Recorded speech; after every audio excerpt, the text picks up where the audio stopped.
Notre réseau n'a pas vocation, je le tiens à le dire d'emblée, à travailler sur la question des mariages en tant que tels.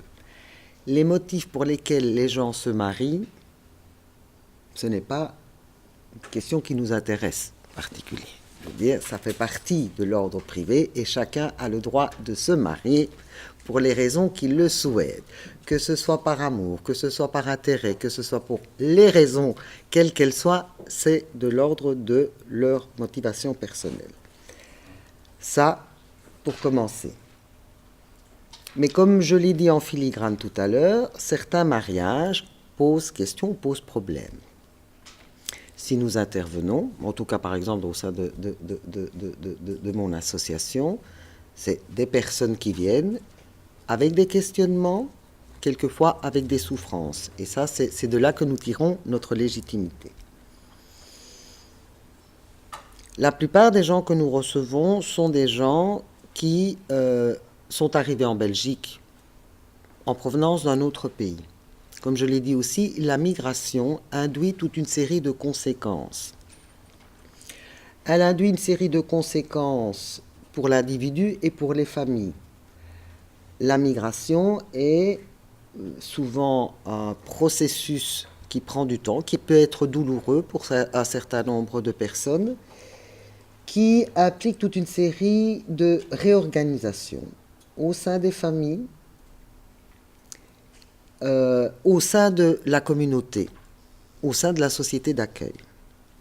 Alors, dans un tel contexte de déracinement, le mariage peut être un enjeu. Peut-être un enjeu identitaire. Je dis, elle ne l'est pas toujours, mais elle peut être un enjeu identitaire et culturel. Le mariage, pour certaines familles, représente la perpétuation de certains modèles familiaux, de certains modèles d'appartenance. C'est ainsi que certaines familles se crispent et ont des attentes particulières par rapport à leurs enfants. Ils voudraient que les enfants se marient avec une personne donnée dans un contexte donné. Certains jeunes et moins jeunes se retrouvent souvent entre différentes loyautés déchirées, souvent entre le désir de plaire à leur famille, mais leur loyauté aussi vis-à-vis d'un amoureux ou d'une amoureuse qu'ils auraient ici.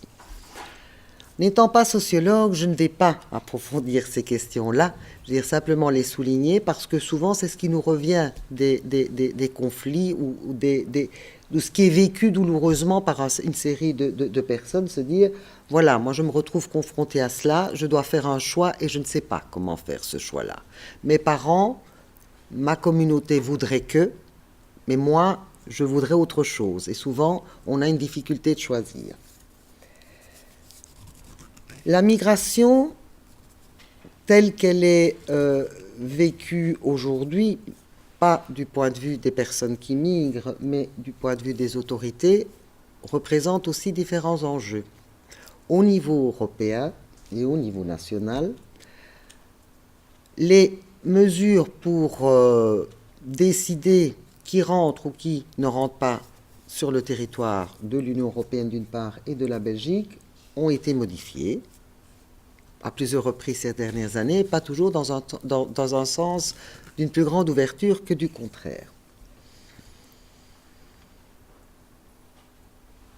Actuellement en Belgique, le plus grand canal, je dirais pratiquement le seul canal légal pour arriver en Belgique est le regroupement familial.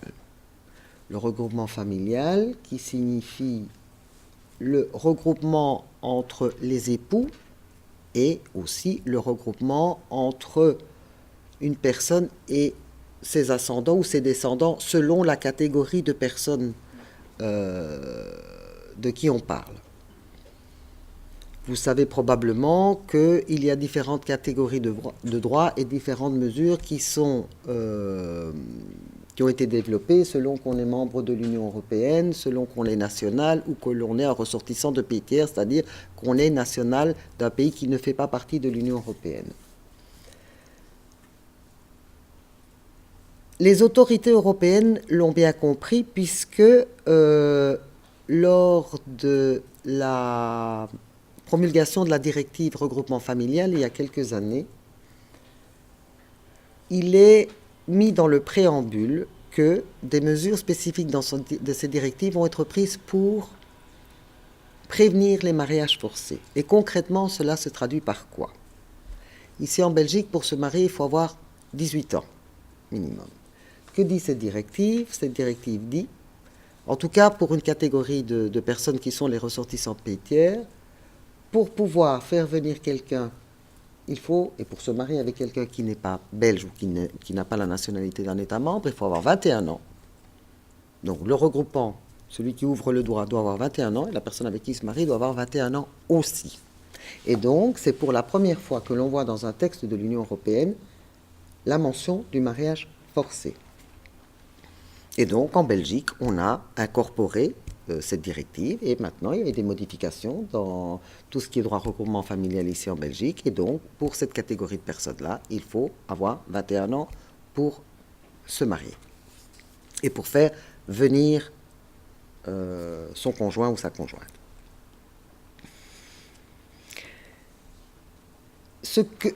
Cela implique qu'il est de plus en plus difficile de venir ici pour d'autres motifs qui ne soient pas le mariage. Donc, il est extrêmement difficile quand on regarde les chiffres officiels en matière de migration. Les personnes qui peuvent venir ici pour travailler, parce qu'il y en a encore, mais dans les nationalités, qu'est-ce qu'on retrouve? Des personnes des États-Unis, des Canadiens, des Chinois, des Indiens, des gens hyper qualifiés qui viennent couvrir une série de postes. Pour les personnes moins qualifiées, d'ailleurs, c'est l'option prise par l'Union européenne qui dit on ne veut plus de personnes non qualifiées.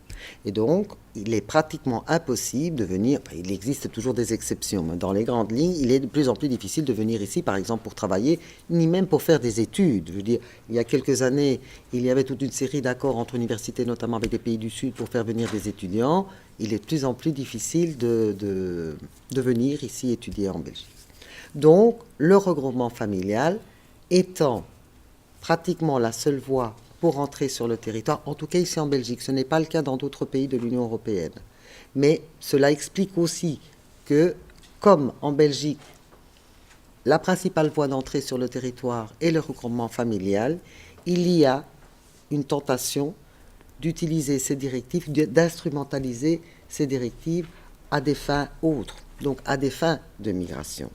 Il est important de signaler cela parce que dans le contexte dans le monde où les gens continuent à chercher des possibilités de mobilité, d'aller vivre mieux ailleurs, eh bien, on utilise le mariage, dans certains cas, comme une voie pour entrer sur le territoire. Ça, c'est clair.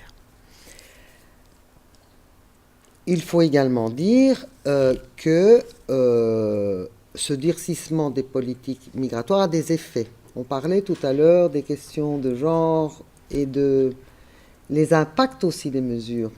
On ressent aussi le fait que les politiques ne prennent pas en compte ces perspectives de genre dans les effets que peuvent avoir certaines mesures. Je vous donne un exemple. Si une personne vient et se marie, et ça on en rencontre souvent au sein du service social, la personne doit vivre pendant un temps avec son conjoint ou sa conjointe pour avoir les documents définitifs ici en Belgique. Cette période a été prolongée et maintenant on doit cohabiter pendant 3 ans pour avoir ces documents. Ce qui induit aussi toute une série de conséquences et d'effets. Alors, quand l'on sait que la plupart des cas de regroupement familial impliquent des femmes, ce sont des femmes qui viennent pour rejoindre leur conjoint. Il y a aussi des hommes qui viennent, mais la grosse majorité sont des femmes. Donc, qu'est-ce que cela implique? Que ces femmes doivent vivre 3 ans avec le conjoint. Si elles ne le font pas, s'il y a rupture de la cohabitation avant les 3 ans, elles risquent l'expulsion. Alors, la loi prévoit certaines exceptions, notamment les cas de violence. Donc, il y a une prise en compte des violences dans la loi, mais encore faut-il prouver ces violences. C'est extrêmement compliqué.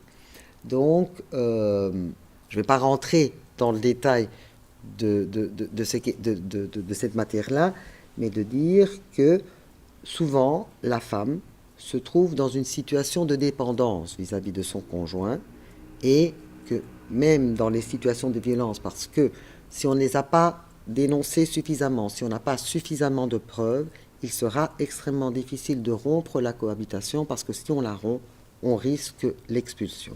Voilà, un petit peu la parenthèse que je voulais faire pour cette question de la migration. Mais revenons à la question du mariage ici en Belgique. Et je vais un petit peu rappeler quelles sont les conditions de fond pour se marier en Belgique. Donc, je l'ai dit, il faut avoir 18 ans. Un mineur peut contracter un mariage, mais sous certaines conditions, que le tribunal de la jeunesse lui accorde l'autorisation avec l'autorisation des parents. Les sexes sont indifférents depuis 2003. Alors, pas de mariage si le premier n'est pas dissous, donc interdiction de bigamie en Belgique. Alors, certains mariages sont prohibés, en ligne collatérale ou en ligne entre ascendant et descendant. Et c'est la condition qui est le plus importante pour ce qui va suivre, c'est le consentement des époux. Donc, chacun doit être d'accord de se marier. Alors, que dit la loi? Elle est claire. Article 146 du Code civil, il n'y a pas de mariage lorsqu'il n'y a point de consentement. Alors, la loi ne couvre pas toute une série de situations. Je vais d'abord mentionner celles qu'elle couvre, et puis on va un petit peu discuter des autres cas que l'on rencontre, des autres types de mariages que l'on rencontre, et on ne sait pas, pour lesquels il n'y a pas de cadre, en tout cas législatif. Donc, le législateur, lui, on me dit, il faut qu'il y ait consentement des deux personnes. Et d'ailleurs, l'officier d'état civil, qui est celui qui va être en contact avec les futurs époux, peut stopper un mariage et peut demander un complément d'enquête et d'information. Et s'il a de gros doutes, il renvoie le dossier au parquet et le parquet décidera si oui ou non on se marie ou on ne se marie pas. Donc, le législateur, il y a quelques années, toujours en lien avec cette question de l'immigration, s'est penché sur des mariages qui lui semblaient douteux. Je suppose que vous avez tous entendu parler de mariage blanc, de mariage gris, enfin, voilà. En dehors de ces mariages blancs, de ces mariages gris, on parle de mariage arrangé, on parle de mariage traditionnel, on parle de mariage thérapeutique. Il y a toute une série de mariages, souvent en lien avec des personnes qui sont en contexte migratoire. On va un petit peu essayer de décanter tout cela et de voir ce que recouvrent ces différentes notions. Alors, le législateur, lui, s'est penché sur la question des mariages blancs et des mariages gris. Alors, qu'est-ce qu'il est dit? En fait, c'est le même article qui recouvre les deux notions. Il dit « Il n'y a pas de mariage, bien que les consentements formels aient été donnés en vue de celui-ci, il ressort d'une combinaison de circonstances que l'intention de l'un au moins des époux n'est manifestement pas la création d'une communauté de vie durable, mais vise uniquement l'obtention d'un avantage en matière de séjour lié au statut d'époux. » Qu'est-ce que ça veut dire? Deux personnes disent qu'elles veulent se marier. Si les deux disent oui, mais que les deux pensent non, on est dans un cas de mariage blanc. Parce qu'en fait, on dit oui, mais c'est pour l'obtention de papier. Si on se retrouve de nouveau avec ces deux conjoints, les deux disent oui, un pense réellement que oui et l'autre dit non, non, on est dans un cas de mariage gris ou dans un cas d'escroquerie sentimentale. Je suppose que vous en avez tous entendu parler. Beaucoup de personnes se marient. C'est très commun aussi que et ça arrive de plus en plus de femmes qui font venir un conjoint, qui vont sur Internet, et des femmes plus âgées ici, des femmes qui ne sont pas encore mariées à un certain âge, qui veulent absolument connaître cette expérience qu'est le mariage, comme échange avec une personne dans le pays d'origine. Évidemment, pour beaucoup de personnes, le fait de pouvoir venir en Belgique est une aubaine, viennent, et puis finalement elles se rendent compte, elles sont là, où elles étaient prêtes à se marier, à fonder une famille, voilà. Et finalement elles se rendent compte que bout du compte, là, ce qui intéressait ou la motivation de son conjoint ou de son épouse était le mariage. Voilà. Donc ça, c'est interdit aussi par la loi. Alors, finalement, ce que dit la loi, il n'y a pas de mariage non plus lorsque celui-ci est contracté sans le libre consentement des deux époux et que le consentement d'au moins un des époux a été donné sous la violence ou la menace. Cet article de loi recouvre le mariage forcé. Alors, quels sont les éléments de ce mariage? Au moins un des deux n'a pas donné son libre consentement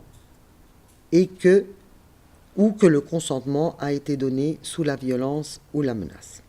Alors, de nouveau, comme toujours en droit, on est avec des notions qui sont pas toujours très claires. Alors, le consentement, oui, ça semble évident. Je dis oui.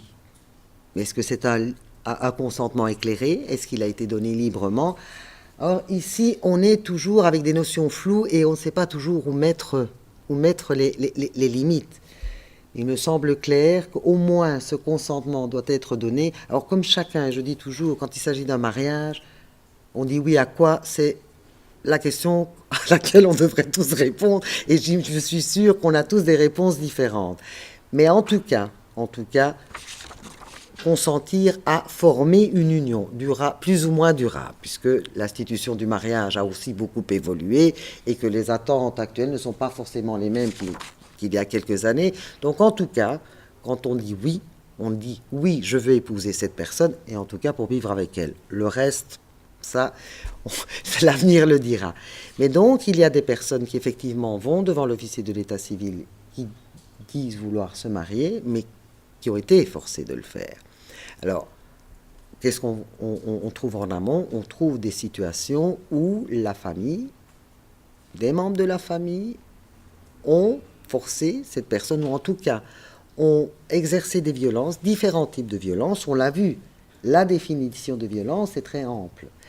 Ont exercé des menaces, des pressions, des violences de toutes sortes qui ont amené la personne à dire oui.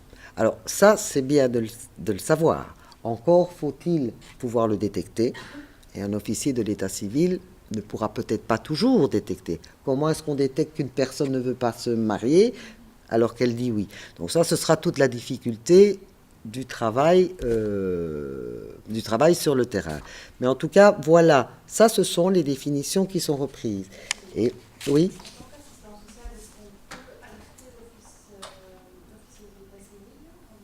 Bien sûr, bien sûr, bien sûr, bien sûr, tout à fait, tout à fait. Je voulais terminer avec un article du Code pénal, parce que beaucoup de gens ne le savent pas. Et quand on a fait des formations, on a fait notamment des formations pour le parquet, certains acteurs du judiciaire ne connaissaient même pas cet article. Bon, on n'est pas toujours obligé de connaître tous les articles de loi, mais c'est important de savoir qu'il existe une incrimination du mariage forcé. Donc, il y a des poursuites pénales qui peuvent être entamées dans le cas où, je vous lis, toute personne qui, par des violences ou des menaces, aura contraint quelqu'un à contracter un mariage, sera punie d'un emprisonnement d'1 mois à 2 ans ou d'une amende de 100 à 500 euros. La tentative est punie d'emprisonnement de 15 jours à 1 an ou d'une amende de 50 à 250 euros. C'est-à-dire que la personne qui menace, ou qui va même essayer de menacer, alors de nouveau, tentative, bon. Mais c'est important de le savoir, même si cet article est très peu utilisé, parce que dans la pratique, qu'est-ce que ça implique? Dans la pratique, ça implique que, imaginons, une jeune fille qui est menacée par ses parents doit porter plainte contre ses parents. Alors, parce qu'on imagine, il y a très peu de plaintes qui sont déposées dans ce cadre-là. Mais je trouve qu'il est important symboliquement de rappeler qu'on ne peut pas obliger les gens à se marier contre leur volonté.